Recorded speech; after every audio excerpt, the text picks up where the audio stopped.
Bien, bueno, muchísimas gracias a todos los guías por compartir sus caminos y esos recorridos. Y recordamos muy bien la visita a la Purnia que cobró hasta los zapatos de por lo menos una persona. Realmente fue una bajada y una subida fuerte, muy empinado. Bien, en esta segunda parte de la presentación del libro vamos a presentarles también a algunos de los colaboradores que nos acompañaron en las visitas, los recorridos y luego contribuyeron ensayos para el libro.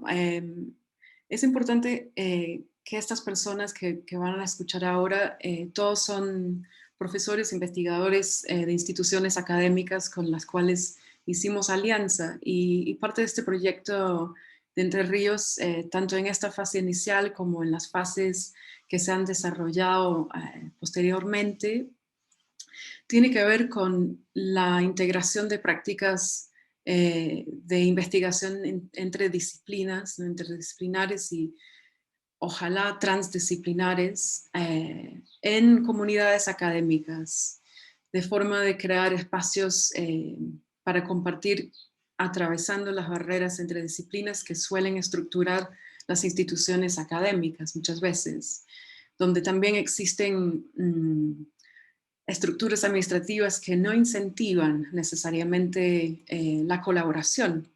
Entonces, tenemos con nosotros para comenzar esta parte de las presentaciones a Diana Sánchez Lobo, que es una investigadora del Instituto Laboratorio de Hidrobiología de la Universidad Industrial de Santander en Bucaramanga, y se armó, se unió al proyecto, digamos, ya una vez que estábamos trabajando en Bucaramanga y muy amablemente invitó a que visitáramos el laboratorio en la universidad. Entonces, Diana compartió también un ensayo para el libro que Teresa, creo que sí puedes volver a compartir la pantalla. Podemos también ver el trabajo de Diana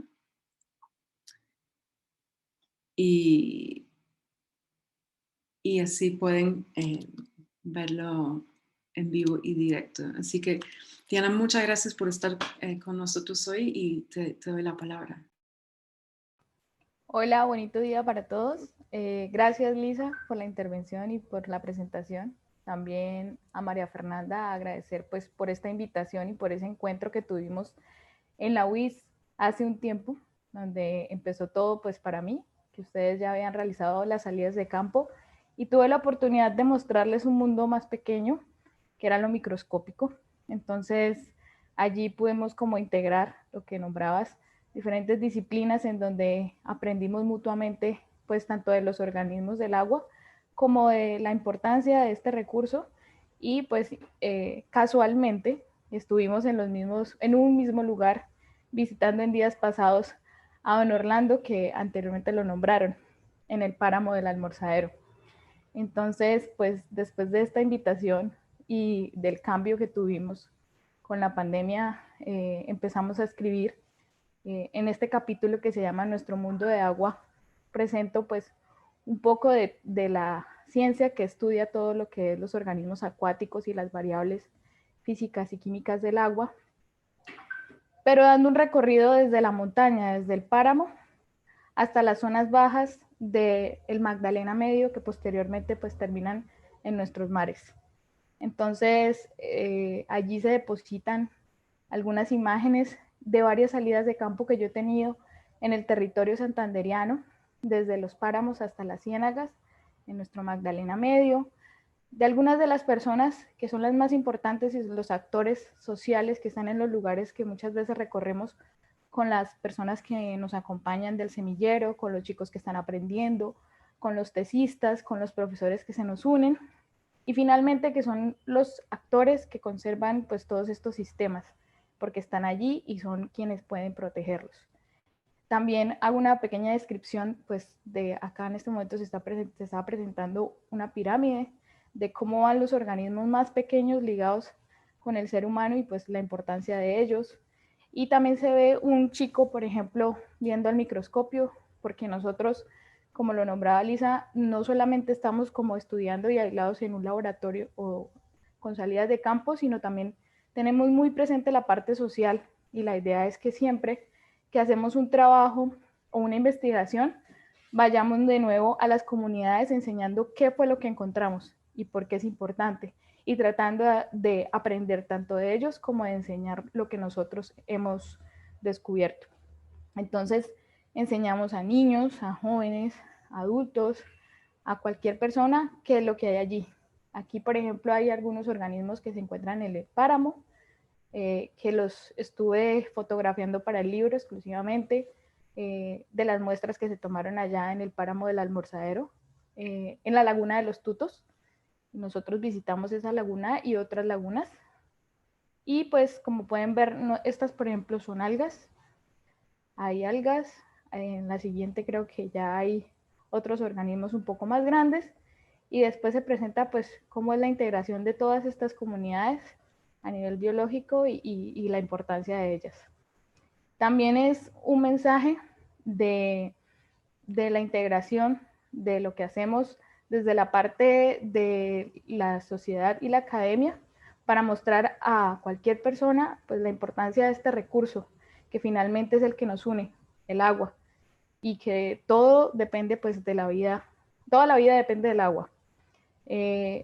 Al principio del capítulo yo dejo una reflexión de una frase de Margulis, que me parece muy importante y que pues la verdad en este momento nos dice, en este momento y en varios momentos dice mucho, que es que la escuela nos enseña la ubicación geográfica de los ríos, pero jamás nos enseña la importancia del agua. Entonces es una reflexión muy buena, que desde cualquier punto podemos trabajar para la conservación no solamente del agua, sino de todos nuestros recursos, y que integrando en este caso el arte, la ciencia, la academia en todo su esplendor y la sociedad, podemos hacer grandes cambios. Entonces, pues, no siendo más, los invito a revisar todos los capítulos. Nuevamente agradezco el día que fueron al laboratorio, que actualmente les cuento ya no existe, lo demolieron. Nos van a dar nuevo laboratorio en otro edificio que está construyendo la universidad. Y pues allí fue donde nos conocimos con Lisa, con María Fernanda, y pues que también gracias a Ángela nos estuvimos viendo en esto. Agradecer por esto, y que cualquier cosa pues ahí estamos en comunicación, las puertas abiertas para cualquier tipo de actividad interdisciplinaria, que es súper importante, y un agradecimiento también por parte de los chicos que por ahí están viendo nuestro lanzamiento tan esperado del libro en estas circunstancias, pero que sucedieron. Entonces, muchas gracias a todos. Muchísimas gracias a ti, Diana. Qué gusto haber podido alargar toda esta conversación que comenzó, y celebramos mucho el trabajo de ustedes. Y creo que es algo que nos une como valor, es la idea de culturas de agua integrales, ¿no? Donde hay un respeto hacia el agua como líquido vital, ¿no? Que nos sostiene entre los humanos, los no humanos, y que tiene que haber una integridad, ¿no? en esos valores. Y también es muy hermoso ver tu ensayo y el gran valor, digamos, estético de las imágenes que incluye. Y ahí otro tema importante, digamos, como proyecto, ¿no? Como plataforma, es esos intercambios entre el arte y la ciencia y la comunidad. Y esto es algo que atraviesa la colaboración que hicimos con los profesores Roger Díaz y Nicolás Cadavid, que están acá y que van a intervenir ahora. Y allí, pues, también profesores de la Universidad Industrial de Santander, Roger y Nicolás, acompañaron el proyecto de Entre Ríos cuando María Fernanda estaba estableciendo, en base a la red que tienen en Bucaramanga de colaboradores, alianzas que pudieran, digamos, traer a los estudiantes universitarios a este proyecto, Y como ella comenzó explicando, cuando hicimos la exposición Hidrografías, Roger y Nicolás pues agregaron a sus estudiantes a la dinámica, de modo que a través de dos materias que dictan ellos, pudieron sus estudiantes elaborar proyectos que exploraran, ¿no?, los valores culturales y del agua en relación a prácticas artísticas, ¿no? Y allí pues entraron en diálogo con otros artistas en la exposición. Así que bueno, muchas gracias a los dos por estar acá hoy y compartir con ustedes. Les doy la palabra. Hola Lisa, hola María Fernanda, hola a todos los invitados. Un gusto volver a verlos, desde luego. Para nosotros, para Roger y para mí es un gusto volver a estar aquí, ver el resultado de este trabajo tan interesante que nutrió tanto nuestros cursos, nuestra práctica docente, pero también especialmente a los estudiantes que pudieron participar de esta experiencia, de este proyecto. Bueno, tanto Roger como yo, ya ustedes lo saben, somos profesores del programa de Artes Plásticas de la UIS, un programa relativamente nuevo en la ciudad, y digo relativamente nuevo porque sabemos que estos proyectos o estos programas académicos necesitan bastante tiempo para consolidarse.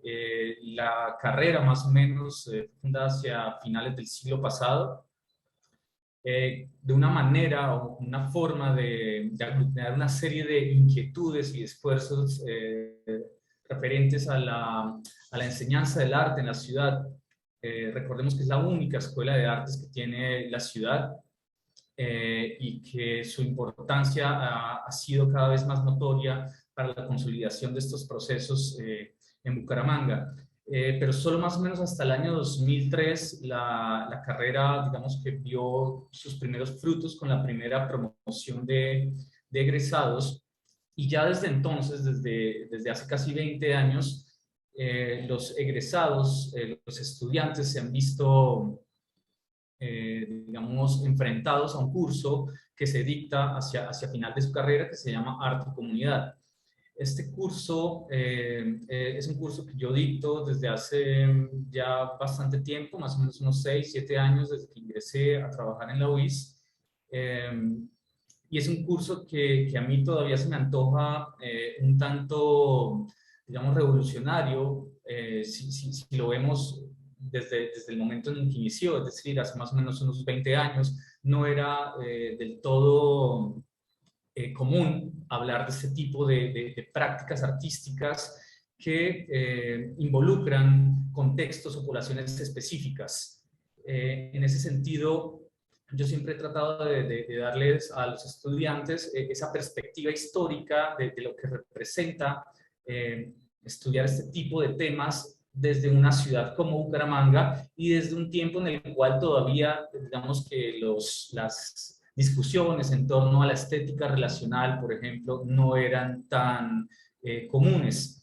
En ese sentido, con las transformaciones que ha tenido la carrera a lo largo de estos años, entre esas un cambio de estructura o de malla curricular, también ingresó o tuvimos la oportunidad de asistir a un curso que se llama Límites de Arte, Límites del Arte y Estética Relacional. Este curso abordaba estas mismas preocupaciones por la forma en la cual las prácticas artísticas contemporáneas se insertan dentro de contextos y poblaciones específicas, pero desde una mirada, si se quiere, teórica, ¿no? Digamos que Arte y Comunidad tenía una mirada mucho más práctica, mucho más de trabajo de campo, mientras que Límites del Arte empezó a acompañar este proceso desde la revisión de una serie de fuentes bibliográficas y una serie de autores.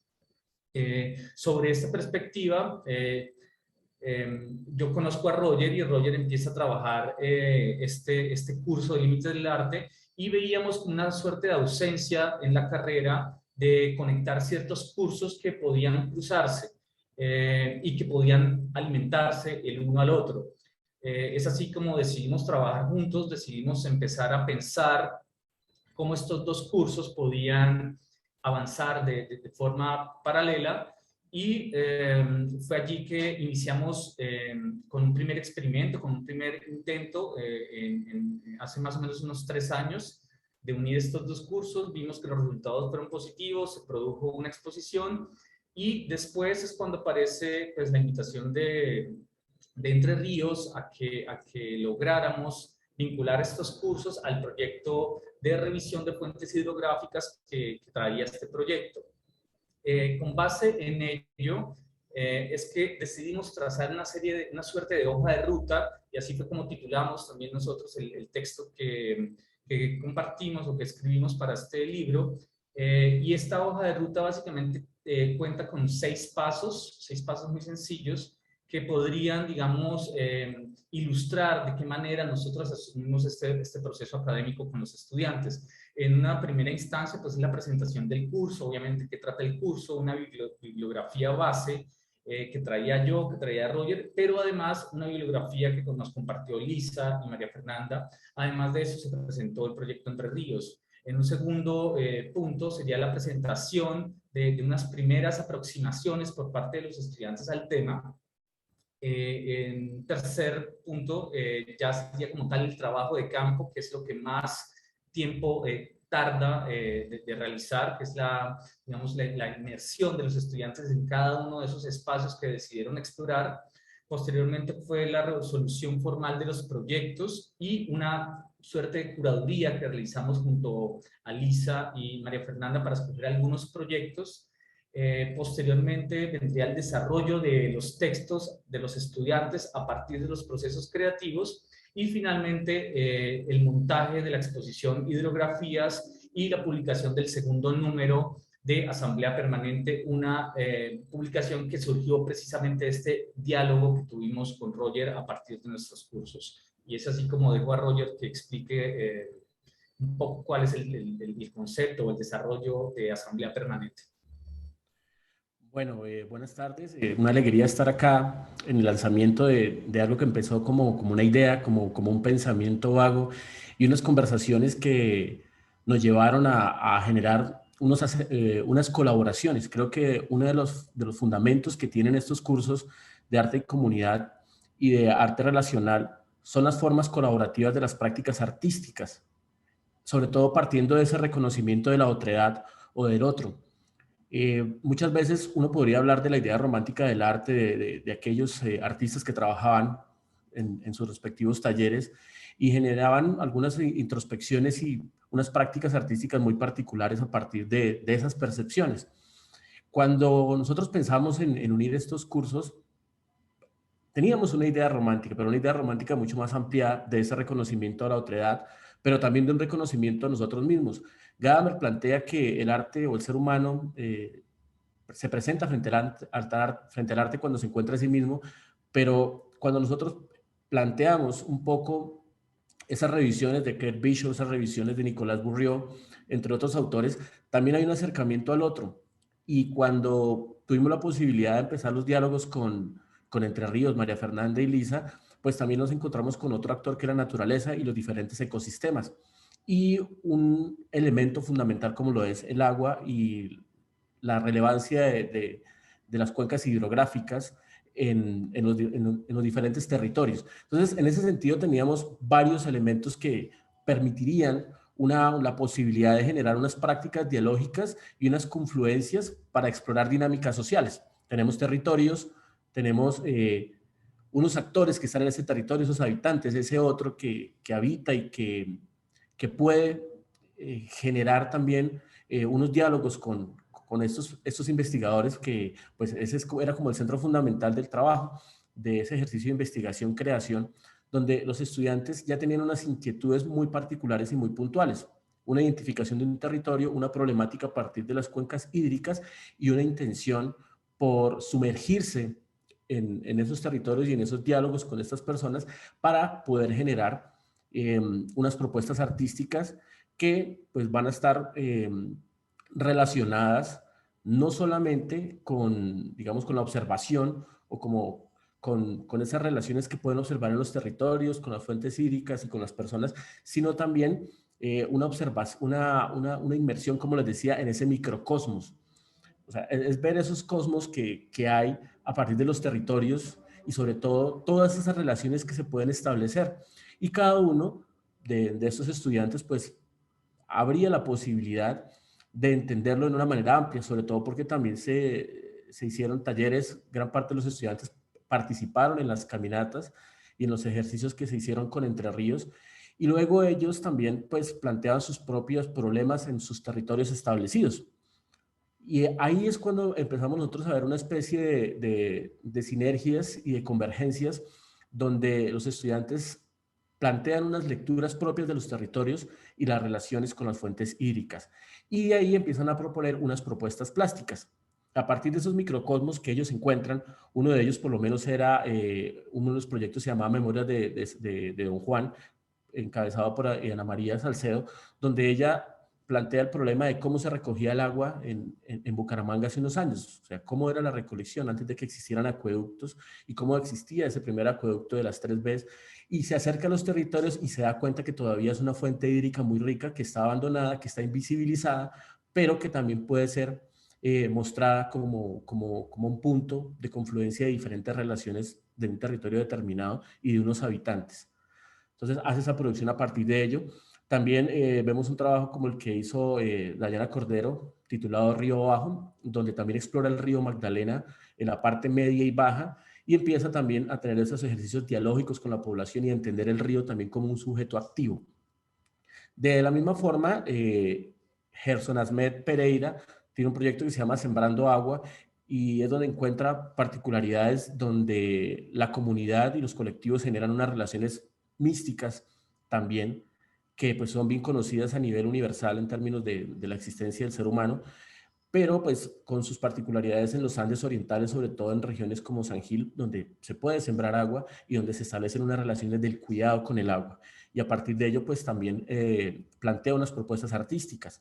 De igual forma, lo plantea Juan Felipe Ocampo en su proyecto Oasis 3334, donde también ubica un territorio y se acerca a una problemática que es la migración venezolana, y cómo también el líquido establece unas posibilidades dialógicas de romper un poco esas distancias que hay entre los seres humanos y el que es caminar, el que es recorrer. O sea, el río no es solamente, y las cuencas hídricas no son solamente objetos, son movimiento y tiempo. En esas escalas de movimiento y tiempo se abren percepciones estéticas para poder explorar unas posibilidades creativas en términos del arte. Y él lo hace pues en la intervención de un territorio, pues planteando unas propuestas estéticas. Y otro de los ejercicios fue Caudal, donde Christopher Espíndola también se acerca a los areneros que trabajan aún y que extraen material del Río de Oro en Girón, y plantea también sus propuestas a través de esos diálogos, de esos acercamientos. Como les decía, son unos ejercicios donde los estudiantes se sumergen a través de esas posibilidades que brindan estas colaboraciones. O sea, llega Entre Ríos, llega María Fernanda, llega Lisa, y empezamos a tener unos diálogos mucho más amplios, más traídos desde otras latitudes, donde se están pensando problemas muy concretos en relación con las fuentes hídricas y cómo se abre paso a una posibilidad estética para también no solamente reflexionar en términos desde diferentes disciplinas, sino también desde la propia creación y desde la práctica artística.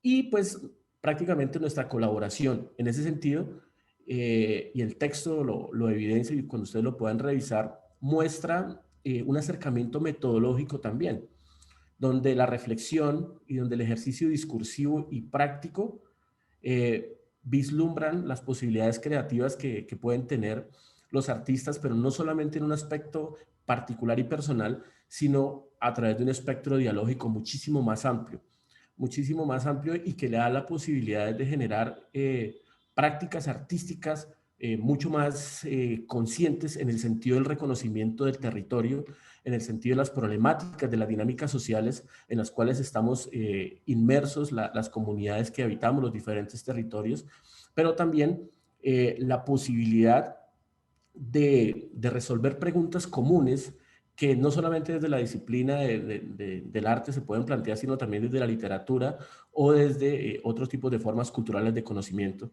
como lo veíamos un poco también desde las mismas ciencias naturales.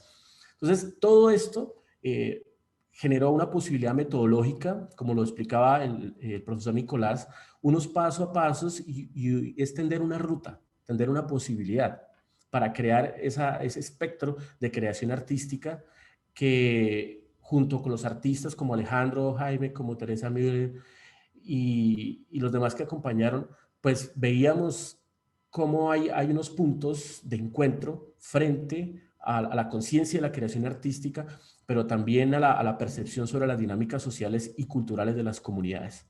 Entonces yo en realidad estoy muy contento y muy feliz, lo comentábamos con Nicolás, haber sido parte de ese proyecto y también haber sumergido en las posibilidades de hidrografías para crear unas posibilidades de creación artística a través de una estructura metódica que, si bien es cierto, es abierta y que pues, es interdependiente también de los temas que se puedan tratar, pues es una posibilidad también de alegría y de felicidad frente al arte, como una posibilidad de existencia propia y de expresión en el mundo. Muchísimas gracias a los dos y los invitamos a revisar el ensayo. Y también aquí están viendo imágenes de la sala donde hicimos la exposición. Fue muy grato en ese momento poder poner en diálogo una imagen que justo va a pasar ahorita de Alejandro Jaime, que es una pintura a óleo ahí, de un río que queda al lado de la Universidad de Essex en el Reino Unido, donde Alejandro, que es peruano, fue a hacer una residencia sobre un río permeado por la extracción de gravilla y arena. Dio la grata sorpresa cuando llegamos a Bucaramanga de uno de los proyectos que era de Christopher, ¿no? Caudal, justamente trabajaba esta misma tecnología de extracción en el Río de Oro, allá en Santander. Entonces, con esto quiero decir que esa colaboración transfronteriza de podernos entretejer como una comunidad que está pensando desde el arte como un lugar de investigación y poder encontrar terrenos o hidrografías comunes, ¿no? Fue algo que creo que nos retroalimentó muchísimo a nosotros y puedo decir que los que no somos colombianos, yo creo que la palabra, al menos para mí, más fuerte que quedó como aprendizaje que es tan común en el habla colombiana es colaborar, ¿no? A cada rato alguien pedía colaboración con algo, ¿no? Colabórame con tal cosa. Y fue bonito, lo comentamos mucho en el momento y para mí resume un poco el espíritu de esos vínculos que logramos encontrar, ¿no? Y entender realmente que los retos que enfrentan nuestros ríos son muy comunes, solo que pasan quizás en tiempos distintos, ¿no? La industrialización avanza a ritmos distintos en lugares diferentes, pero allí el arte en su posibilidad, ¿no? De desplegarse espacio-temporalmente, de especular, de no tener que cernirse un campo específico, una geografía, un tiempo específico. Creo que todos en este proyecto defendemos la posibilidad que tiene el arte como una práctica de investigación muy potente y muy colaborativa. Entonces, quiero agradecerles una vez más a los profesores Nicolás y Roger su colaboración y ojalá podamos volver a tener otras experiencias en el futuro juntos. Gracias, Lisa. Muchas gracias, Lisa. Bien, bueno, vamos a seguir entonces con las presentaciones con Ana María Lozano, otra profesora que colaboró en el proyecto y que unió otra red también de artistas y territorios hidrológicos, más bien desde Bogotá. Ana María es profesora de la Universidad Javeriana y curadora, caminante, y nos acompañó dando un curso de varios días en Bucaramanga que a muchos nos sacudió en el pensamiento de una propuesta más que humana y de elaborar prácticas micropolíticas, pensantes, artísticas, curatoriales y más en relación a movernos más allá de la falsa división, para citarla, de lo que separa supuestamente los humanos de los no humanos. Entonces, Ana Mier, muchas gracias por compartir hoy. Querida Elisa, gracias por tu hermosa presentación, a María Fernanda. Me ha encantado escuchar a todas los aportes y las ponencias. Me encantó volver a ver a Ángela. Me conmovió muchísimo, Adolfo, y escuchar las cosas que dijo. Qué rico ver a Nicolás, a Roger. Y escuchar a los guías ha sido súper guapo, muy bonito este encuentro y este lanzamiento. Rico ver a Tere y ver el hermoso libro que Tere ha diseñado. Yo quisiera tal vez en esta breve intervención mía, que es como un agradecimiento que esto sea posible, yo quisiera simplemente arrancar con una anécdota. Hace una semana salí con mi niña a Cundinamarca. Salimos a un lugar bellísimo que se llama Cucunúa. De regreso de Cucunúa a Bogotá, pasamos por una montaña. La montaña estaba extraída, era como una herida atroz.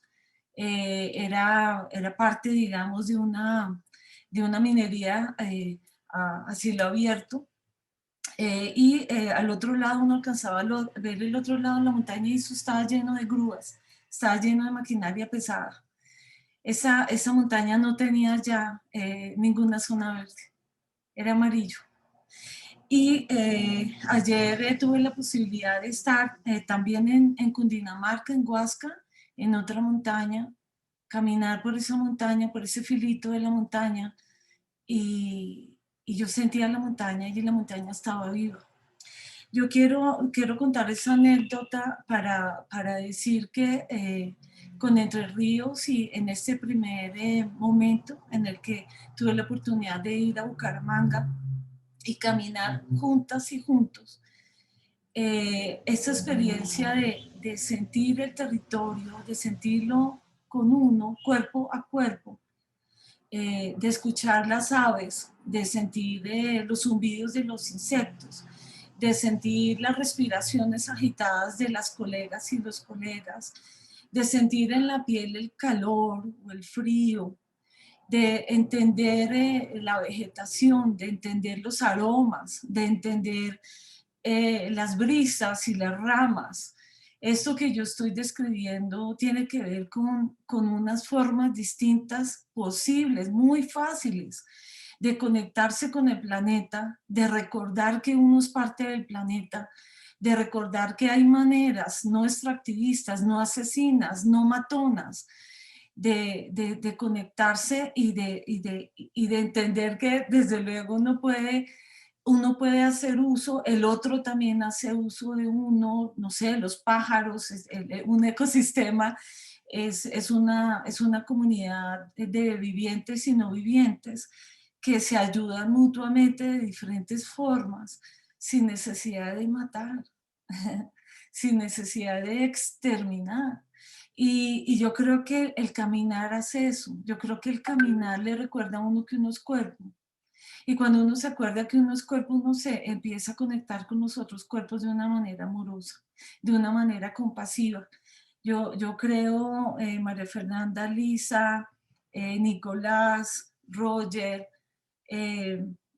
Ángela, que estas redes que, por ejemplo, el bodeguero del campo ha logrado hacer, que son redes de respeto y redes de alianza, esta palabra que sacó a cuento Lisa de colaborar, colabóreme por acá un momentico, que dice uno todos los días, todo el tiempo. Hay que hacerlo, pero a nivel global, a nivel planeta, ¿cierto? Y entonces hay que conversar con la ballena, y hay que conversar con el líquen, y hay que conversar con el humedal. Yo quiero mandarles un gran abrazo, me siento profundamente conmovida también porque una amiga mía acaba de salir sana de su tercera sesión de quimio, y solo yo quiero darle gracias a la vida, y la forma de dar gracias es recordar que somos colegas planetarios, y que al planeta hay que cuidarlo, que hay solo un planeta Tierra, que no hay dos, y que no está para botarlo a la basura, y pues eso se hace. La primera bobadita que uno puede hacer es salir a caminar, porque yo creo que cuando uno sale a caminar, uno se acuerda que tiene otros colegas planetarios que merecen sobrevivir y vivir y respeto. Entonces, un gran abrazo, Lisa, Mafe, a todas, a Ángela, un gran abrazo con amor, y gracias por este libro. Chao. Muchas gracias, Ana. Lo mismo para ti. Muchas gracias, Ana. Otra palabra para decir colaborar quizás es y. Y recuerdo muy claramente de tu intervención, tu taller, Ana, que compartiste esos primeros días, que realmente abonó un terreno muy fértil para nosotros porque nos dio un lenguaje para también tener una conversa común. Y insististe en y en vez de o.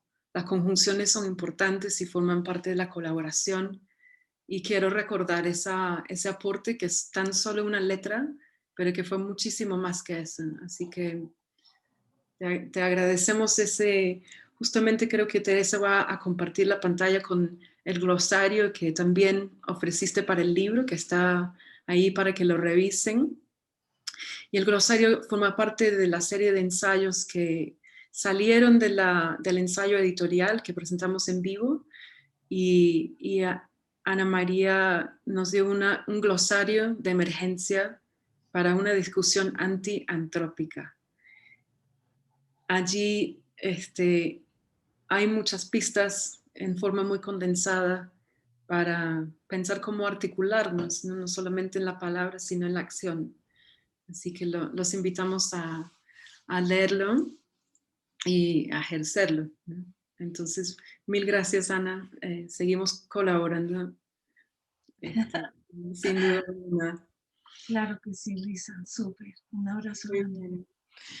Bien, entonces la última ponencia que tenemos de esta parte ahorita es de Francisco Velandia.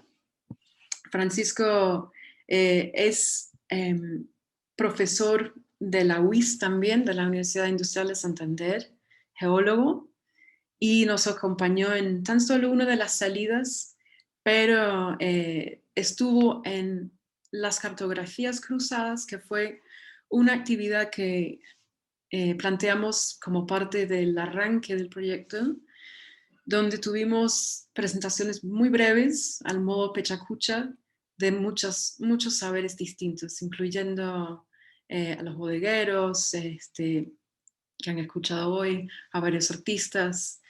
Y Francisco escribió luego un ensayo que se llamó originalmente Cómo se formó el paisaje de Santander, y que aparece aquí con las imágenes que ayudaron a los que no somos de las ciencias naturales a entender la formación de ese paisaje en tanto su hidrografía. Entonces, Francisco, te invito a compartir con nosotros. Creo que no tienes el video prendido. Gracias, Lisa. Sí, Mafe me va a ayudar mostrando las imágenes del libro. Excelente. Gracias. Te escuchamos entonces, Francisco. Tienes la palabra. Gracias, Lisa. Bueno, muy buenas ya tardes a todos. ¿Sí me ven, cierto? Sí. Te escuchamos. Bueno, ante todo, pues, un saludo, un gran saludo para todos, y es bueno volver a verlos. Agradezco a Entre Ríos y la Universidad de Essex por esta posibilidad, por la propuesta y ya el producto plasmado de integración de distintas disciplinas. Esa necesidad de integrar conocimiento plasmada, que puede ser ahorita, pues vamos a hablar de eso, que puede ser una paradoja. Precisamente lo voy a enfocar al tema que mencionaba Lisa, el título original del corto ensayo, ¿no? Aquí aparece como nido sísmico, ¿sí? Para una visión que fue escrita más sobre cómo se formó el paisaje desde ese punto de vista geológico, es decir, cuáles son las causas de esa formación del paisaje de Santander. ¿Sí? Propiamente, si hablamos de nido sísmico, claro, suena muy, muy atractivo, además porque pues, es algo que ha definido esta parte del territorio en Colombia, es el segundo nido sísmico más activo del mundo, entonces es ya de por sí una atracción desde el punto de vista científico, pero ese nido pues ocurre a mucha profundidad, un promedio de 150 kilómetros en profundidad. Y siendo una actividad que ocurre al interior de nuestro planeta, pues la sentimos en superficie, es decir, toda esta zona que vemos aquí en los mapas que están incluidos en el libro, en toda esta zona de Bucaramanga, Mesa de los Santos, es donde se dan los epicentros de esa sismicidad continua, ¿sí? Sin embargo, no hay mucha conexión, por lo menos no la tenemos muy clara todavía, ¿sí? No hay mucha conexión entre estos fenómenos profundos, sobre todo porque sabemos que el paisaje en sí es más producto de fenómenos y de procesos más superficiales, como el vulcanismo, como la actividad de fallas geológicas, ¿sí? Que producen sismos, por ejemplo. Es decir, el producto de la tectónica de placas, que en bordes como el de Sudamérica forma montañas, como pues, nuestros queridos Andes. Entonces, de por sí la palabra o la frase nido sísmico denota cierto misterio, ¿no? Y por ser misterio también implica temor, porque es algo desconocido. Nosotros, como geólogos o geofísicos, a veces involucra a veces hasta algo de imaginación, poder modelar toda la cantidad de datos que se obtienen para tratar de explicar por qué ocurre. Seguramente esto con el tiempo, a medida que avance la tecnología, va a mejorar, ya será una imagen un poco más cerca a la realidad. Pero esto del nido sísmico en general ha traído sobre todo a los periodistas, sabemos de muchas maneras también cómo se realiza periodismo en un país como el nuestro, entonces es un tema que fascina porque, claro, porque la gente como lo siente permanentemente esos sismos, y si a alguien se le ocurre decir que debemos esperar un sismo más fuerte, pues eso crea temor, ¿no? Entonces se utiliza porque puede llegar ese mensaje de manera más clara y puede quedar en la mente de las personas, ¿no? Estar como pendientes. Sin embargo, no es la principal fuente de sismos fuertes en Santander. Hay sismos que históricamente han sido más dañinos, como por ejemplo los que vienen del lado de Pamplona, de Cúcuta. O sea, los sismos que ocurren por fallas geológicas, que son fenómenos más superficiales.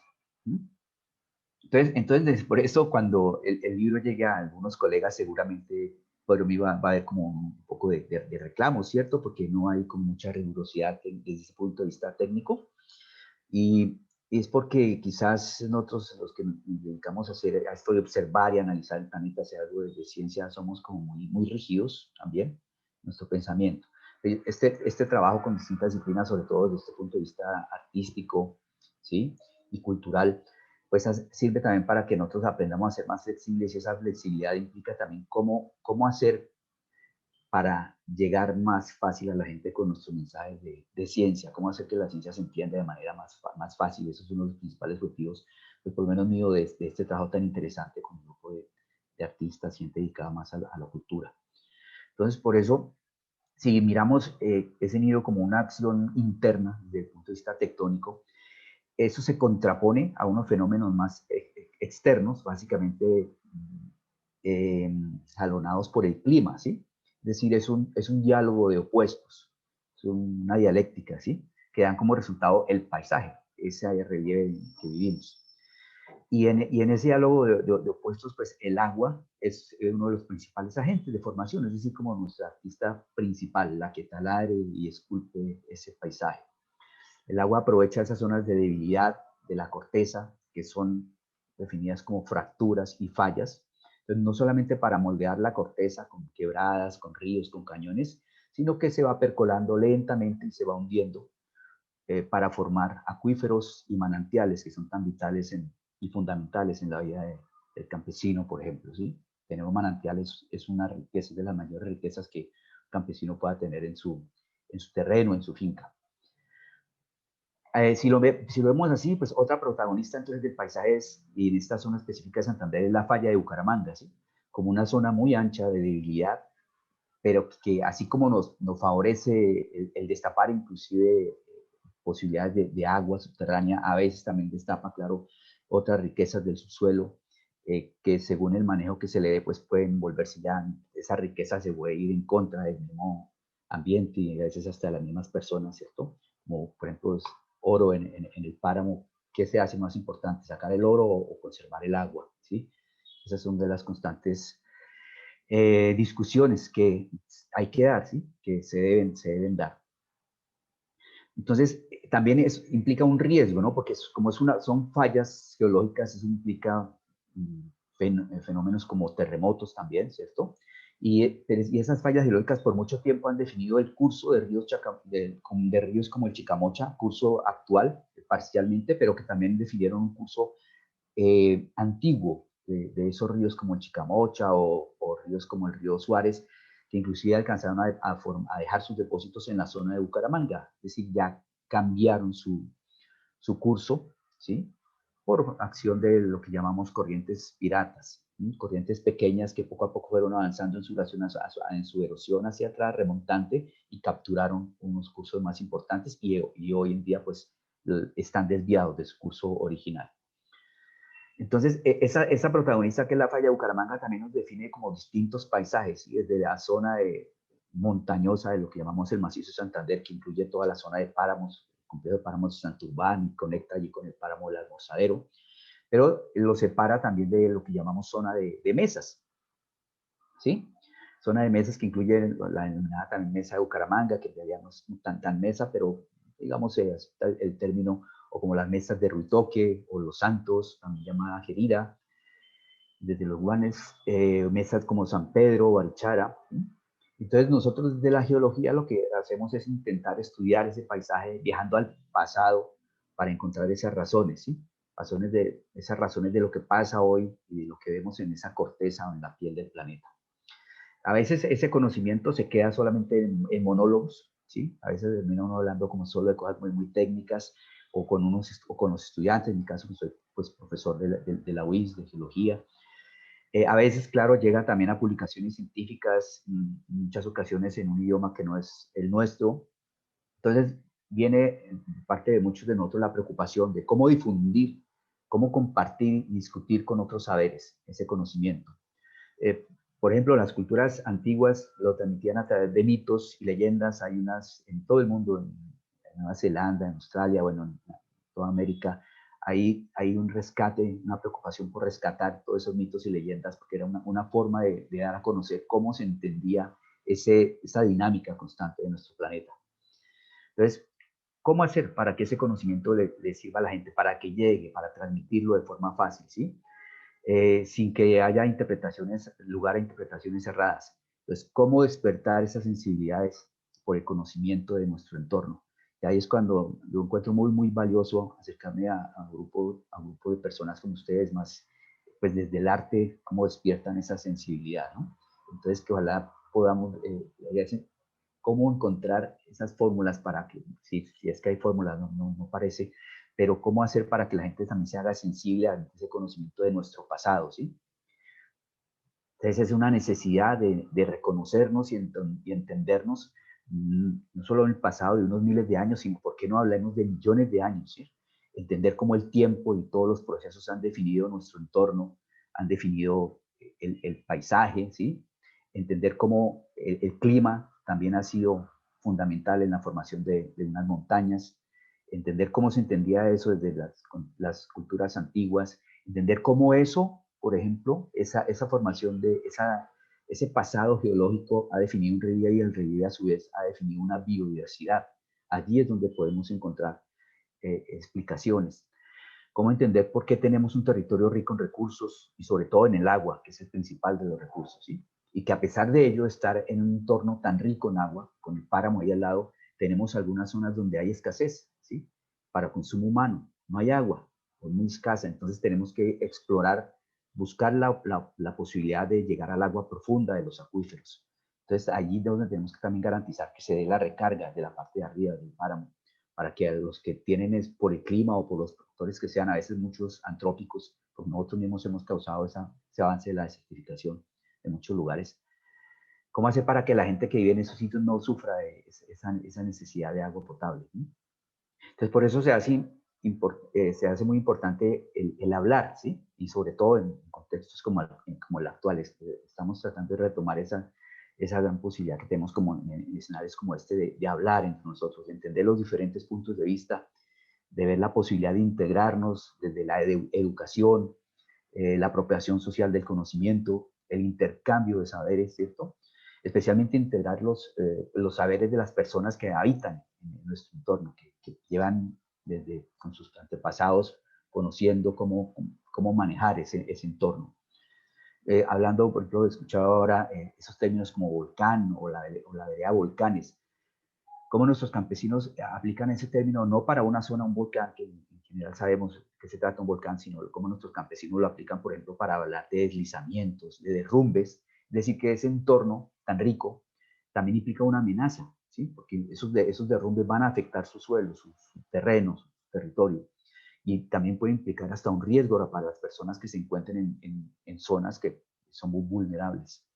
Entonces, que el campesino, hablando también de turista, que el que llegue a conocer con el buen manejo que se le puede dar al turista, el turista realmente podemos ser en un momento dado todos los que tenemos ganas de conocer una región y llegamos con una red de conocimiento. Entonces, que todos entendamos cómo se formó y cómo se está transformando ese ambiente, cómo se transforman esas rocas por los que nosotros caminamos o nuestros campesinos trabajan y hacen producir el suelo. Entonces, se trata de hablar de patrimonio cultural, sí, pero también hablemos de patrimonio geológico, del cual nosotros podemos entender el porqué de la biodiversidad, el porqué de nuestra geografía, sobre todo la geografía humana, y con ello, pues, el uso del suelo. Entonces, se trata de ver ahí el reto, ¿no? Y ahora es cómo llevar a cabo ese reto, cómo volverlo una realidad, ¿no? De que ese intercambio de saberes sea una realidad y que llegue a algo. Pues eso incluye pues un trabajo conjunto, indudablemente como esta gran oportunidad que ustedes nos dan, seguir hablando y quizás plantear proyectos, sobre todo proyectos que involucren a la comunidad, que también como ustedes son los boderos del campo nos han mostrado, ¿sí? Es fundamental involucrar a la comunidad y explorar también quizás alguna posibilidad de proyectos con alguna financiación. Hoy en día, si muchas entidades internacionales están realmente preocupadas por el avance del cambio climático, los efectos del cambio climático, que no sea solamente pues, variabilidad climática, sino cambio climático, y cómo eso implica amenazas también naturales, no solamente para la biodiversidad, sino también para nosotros que habitamos en las regiones. Y entonces hay algunos recursos que por ahí que se destinan a ese tipo de proyectos que pueden llegar a alguna conclusión interesante, que provoquen como un cambio de actitud, ¿sí? Y de mentalidad, sobre todo pensando en cómo conservar, cómo mantener, cómo hacer buen uso de nuestros recursos, un desarrollo sostenible, pero también llegando como a la conservación, porque seguramente muchos de nuestros paisajes los vamos a perder y ya no habrá manera de recuperarlos. Bueno, sobre todo eso quería como conversar aquí con ustedes. Muchísimas gracias de nuevo por el chance de trabajar en este proyecto tan interesante. Muchas gracias, Francisco. Gracias, Francisco. Y la verdad que nos recuerdas la importancia de escuchar, digamos, y la complejidad que hay y cómo lograr traducirnos, ¿no? A través de nuestras disciplinas como uno de los retos que quizás todavía atraviesa, ¿no? las prácticas de investigación desde las instituciones, pero sí confiemos en que es posible, ¿no? Seguir armando proyectos donde esos diálogos entre saberes y con comunidades y el territorio sean importantes. Y con esto también pues queremos escucharnos en los minutos que quedan. Hay varios colaboradores que están acá y cuyas voces están en el libro, que acompañaron todo el proyecto y que sabemos que están acá. Hablando de escucha, Leonel Vázquez, artista colombiano, que nos guió en unas prácticas de no solamente escucharnos entre nosotros, sino también escuchar las voces del río en diversos momentos de los recorridos. Alejandro Jaime, que está acá y que sigue colaborando con Entre Ríos. Vladimir Sánchez, que nos acompañó bien al inicio del proyecto, y que es un gusto tener también acá. Sebastián Sánchez, sé que estás conectado también, artista, profesor, que acompañó y contribuyó un ensayo al libro. Entonces, bueno, con esto invitarles y al público también que nos acompaña a participar ahora, si tienen preguntas, a compartirlos o bien en el chat o pueden liberar también sus micrófonos.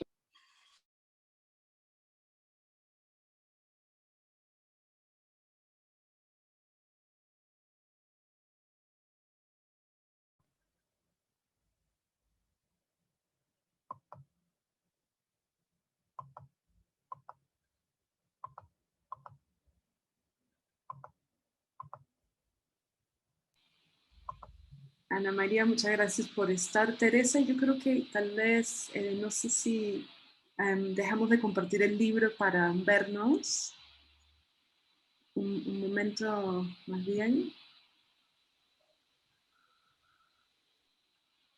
También nos acompañaron algunos de los estudiantes de la UIS. Está Dayana Cercero, estuvo también Gerson Asmed y Ana Salcedo, estuvieron conectados hasta hace poco. Pues creo que Alejandro Peñalosa también estuvo por ahí. Y pues chévere que puedan estar, que puedan revisar el libro. También su feedback es súper bienvenido ahorita o más tarde. Me gustaría, por ejemplo, señalar una de las reacciones al proyecto, la de Alejandro Jaime, que él escribió mientras estaba acá haciendo todos los recorridos, también estaba leyendo los cuentos de Borges, y al final presentó una especie de historia de ficción inspirada en una planta que vimos en el jardín botánico. Entonces, como por dar un ejemplo de esas hibridaciones que se pueden dar, los invito a leer el texto de Alejandro, es muy, muy interesante, y gracias Alejandro por acompañarnos también hoy.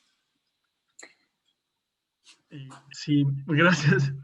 En realidad la experiencia en Bucaramanga me sigue resonando el día de hoy.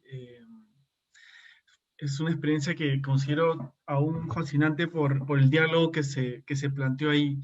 La experiencia en el recorrido, digamos, de esta historia hídrica de la geografía, eh, eh, o sea, nos genera una serie de reflexiones que se enriquecen justamente con los diálogos interdisciplinarios que se dieron en la experiencia. Y me quedo con la última presentación en donde se planteaba de que es necesario conocer la geohistoria para poder entender la historia, ¿no? Ese conocimiento es necesario ponerlo sobre la mesa en una dinámica interdisciplinaria, porque así se enriquecen, ¿no? Se enriquecen todos los productos que puedan salir de ahí, todas las ideas y todas las formas creativas de entender el mundo y entender, en todo caso, ese escenario específico, ¿no? Yo también pensaba mucho en la residencia, en la experiencia en Bucaramanga, en los recorridos, en las experiencias, en el compartir con los demás agentes de la experiencia y ver qué salía, ¿no? Siempre que uno se plantea ante un proyecto artístico, la idea es justamente generar un producto artístico concreto, pero sin embargo en este caso no, yo tenía ideas que se reflejaron en como una serie de maquetazgos, ¿no? Como una especie de planeamiento sin ningún producto final. Y en ese sentido, el proceso de maquetear ideas, salió ese texto, ¿no? Que fue una especie de narrativa de la experiencia en una clave delirante. Y me gusta porque sigo pensando en eso, sigo pensando en el proyecto que está enganchado con proyectos que estoy desarrollando ahora. Entonces, el proyecto no acaba. Y eso creo que es una de sus riquezas fundamentales. Eso. Muchas gracias. De hecho, cuando Nicolás y Roger hablaron de los textos que se presentaron a los estudiantes, también se leyó un texto de Juan Hacha sobre el arte no objetual en América Latina, que también me conecta de una vez nos conecta de una vez con el trabajo de Leonel, que es un trabajo de escucha, un trabajo como de presencia, ¿no? Y que también nos marcó mucho en esas experiencias cuando fuimos, por ejemplo, al río Manco, pero también cuando fuimos a la represa, que no fuimos en plan tan turístico, sino realmente fuimos en un plan como de escuchar. Y a partir de un ejercicio que hicimos con Leonel en un palá, que era con palos escuchar por debajo del agua, pues pudimos replicar ese mismo ejercicio en la represa y un poco, digamos, tener esa experiencia artística que no es un producto en sí, pero que sí deja esa experiencia corporal, ¿no? Ese embodied practice, pues que nos interesa a todos los que estamos acá en este momento. Mafe, hola. Hola, Leo. Wow, con corte de pelo. ¿Cómo estás? Sí, hay un poco de cambios en mi vida, incluyendo el cabello. Hola, buenas tardes a todas y a todos los que están aquí reunidos. Muy feliz de escuchar el proyecto, ver cómo se materializó. Siempre me sentí un poco en deuda por no haber podido estar mucho más presente. Justo el 2019, antes de la pandemia, fue un año de demasiadas actividades para muchos de los que estuvimos ahí. Y bueno, pues yo llegué a este espacio en medio de una residencia, perdón, que estaba haciendo en el Pacífico, en Nuquí especialmente. Y bueno, pues para mí fue maravilloso poder hacer ese tránsito entre las montañas y el mar, ¿no? A pesar de que no fue, pues caminamos un rato por ese territorio tan accidentado en adelante del Umpalá, como esa zona del Umpalá, pero me hacía pensar mucho en la conexión que hay entre las montañas y los ríos y los mares, ¿no? Y como esa incapacidad que tenemos muchas veces de ver, sentir y entender el orden de las relaciones de una manera más generosa, ¿no? Finalmente los ríos arrastran las montañas, ¿no? Y lo que hay en los mares conecta con los ríos, no hay nada que esté separado. El asunto es que creo que nuestra percepción frente al paisaje es muy reducida y parte de que tenemos unas limitaciones en un cuerpo que es precario de alguna manera, un dispositivo que le falta, ¿no? Y cuando vemos las capacidades que tienen otros seres vivos, nos asombramos, ¿no? Y eso me parece bien especial, pero también siento que las que tenemos como capacidades tampoco las aprovechamos. Me sorprende mucho que en el desarrollo de la especie humana hayamos olvidado que a las 20 semanas de estar en el proceso de gestación en el vientre de nuestra madre, escuchábamos, siendo acuáticos, y que después de esa condición de ser acuático en el vientre de nuestra madre nos desconectamos de esas aguas y no las volvimos a escuchar y no las volvimos a escuchar desde adentro.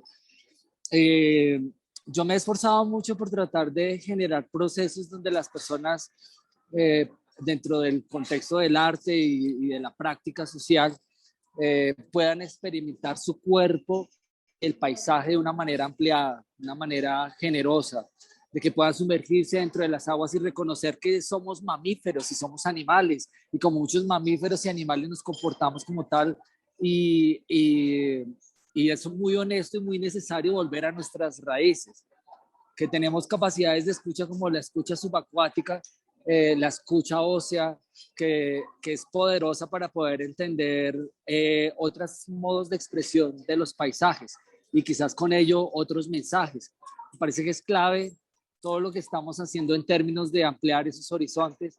En mi caso, el acto de la escucha o el provocar las acciones de escucha como actos políticos, como actos de generación de conocimiento, de democratización del mundo, de la experiencia sensible, porque al fin, como que de cuentas, si uno no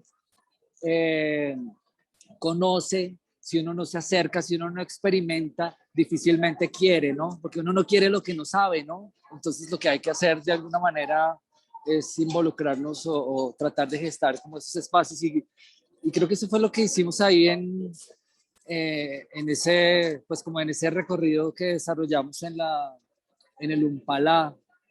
Aproximarnos de una manera sensible, abierta, vibrátil. Pienso mucho en eso, es que al final somos vibraciones, porque estamos vivos, ¿no? Todo cuanto vibra, cuanto se mueve, tiene un sonido, por lo tanto, es imposible el silencio y la vida humana. Por lo tanto, somos vibración y el paisaje es vibración y se expresa de muchas maneras y especialmente tratamos de que nuestro cuerpo entrara en una sintonía y en una resonancia vibrátil con ese paisaje de distintas formas. Y sí, es como, parece sorprendente, pero las piedras suenan, resuenan, los árboles suenan, resuenan, y hay unas maneras de vida que hay internas que inclusive podemos rescatarlas con estas acciones de escucha. En muchas comunidades se utilizan las maderas, por ejemplo en el Pacífico. Yo acabo de venir del Pacífico y ver a pescadores utilizando los canaletes para identificar los movimientos de los peces en los riscales. Y eso me parecía poderosísimo. Es decir, como, la verdad es que yo creo que hemos desarrollado tanta sensibilidad y a la vez somos tan ignorantes de la misma, o quizás este proyecto de desarrollo del pensamiento racional humano nos ha puesto a cuestionar todas esas prácticas ancestrales y tradicionales que quizás tienen muchas cosas que decir y que aplicar al presente crítico de nuestros días. Entonces, pues bueno, eso como para una generalidad. Muchas gracias a ti, a Ana María, que nos reunió y que nos ha permitido generar como nuevas alianzas, nuevos espacios, nuevas conspiraciones. A Lisa, por supuesto, que ha sido anfitriona y colega en todo este ejercicio. Y pues Alejandro, a todos, a Teresa, qué belleza verles ahora. Creo que no fui el único que cambié, también hay cabellos largos por ahí, ¿no? Entonces, bueno, me alegra mucho verles a todos. Muchas gracias, Leo, por tu intervención. Para los que no lo conocen, pues Leonel Vázquez, aunque seguro que sí, es un artista colombiano, artista interdisciplinario, pero que trabaja principalmente con sonido y vibración, y que además es un ejemplo de lo que pueden ser estas prácticas de colaboración y de investigación desde las artes, porque además tiene una sensibilidad muy especial para esas colaboraciones, la palabra que nos gusta, o conociendo el riesgo de ser extractivo, o sea, cuidándose siempre mucho de no utilizar el conocimiento del otro, sino de realmente establecer un diálogo con el otro, tanto en la academia como por fuera de ella, ¿no? Y un poco lo que decía también Francisco sobre estas colaboraciones, pues son posibles en la medida en que uno sea consciente de esos riesgos de ser extractivo, de llegar como un paracaidista, irse, tomar e irse. Si uno no puede volver a ese paisaje de donde tomó y ver qué fue lo que pasó, qué fue lo que dejó su presencia, pues no está asumiendo la responsabilidad de haber, digamos, participado. Entonces, pues Leo, la obra de Leo, digamos que es muy consciente de eso, entonces los invito pues a mirarla en detenimiento, y también, bueno, pues me recuerda un poco una experiencia que no incluimos, que por, digamos, cosas de tiempo, fue que también fuimos a Guane, donde fuimos al Museo de los Fósiles y hablamos con las personas del pueblo, quienes se encargaron de recolectar esa colección de fósiles que está en el museo. Entonces, las mismas personas de la comunidad de Guane, digamos, tenían un conocimiento muy interesante del paisaje, pero que todavía no se ha conectado con otros campos. Entonces, bueno, eso, conectando de nuevo con Francisco, con lo que hablábamos de los trabajos interdisciplinarios, pues me parece importante dejarlo ahí. No sé si Emerson está por ahí, porque creo que él también tenía como alguna, digamos, reflexión al respecto, pero si no, también quien quiera intervenir, pues está muy invitado.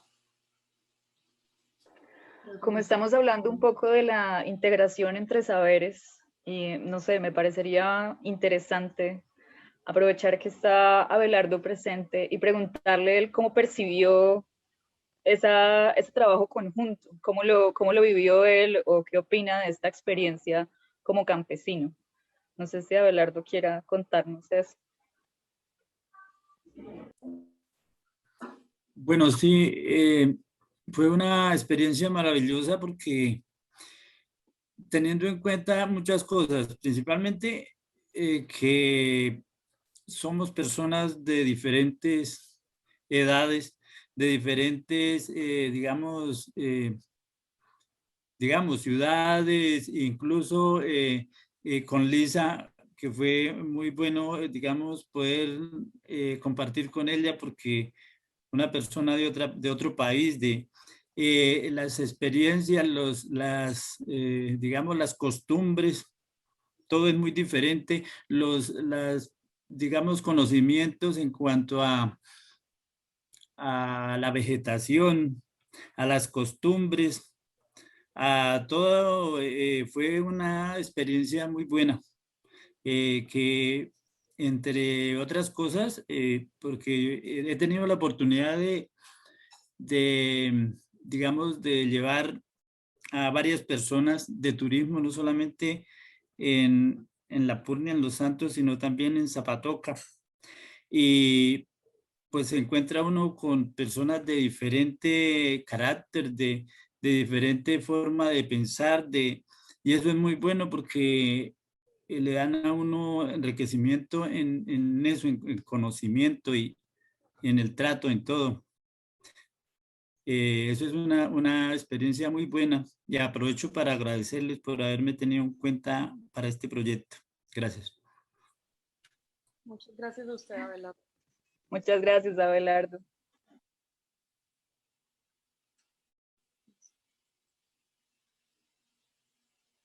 Bueno, yo creo que con esta reflexión, esta intervención de Abelardo podemos cerrar. Les agradezco a todos los participantes, los invito a descargar el libro, a utilizarlo, ponerlo en circulación y pues mantenerse conectados y mantener viva esta red. No sé, Lisa, si tú quieres decir algo. Sí, solo cerrar con esa invitación a que descarguen el libro, que básicamente sigan en contacto. Es un proyecto que sigue orgánicamente su vida en otras latitudes y siempre volviendo a los terrenos comunes que hemos ido construyendo y pues eso, la invitación es seguir conectados y agradecerles a todos. Hay una infinidad de personas que no hemos podido nombrar hoy, que contribuyeron al libro, lo apoyaron y al proyecto en general. Entonces a ustedes también muchas gracias y por aquí estamos, siempre, las puertas abiertas.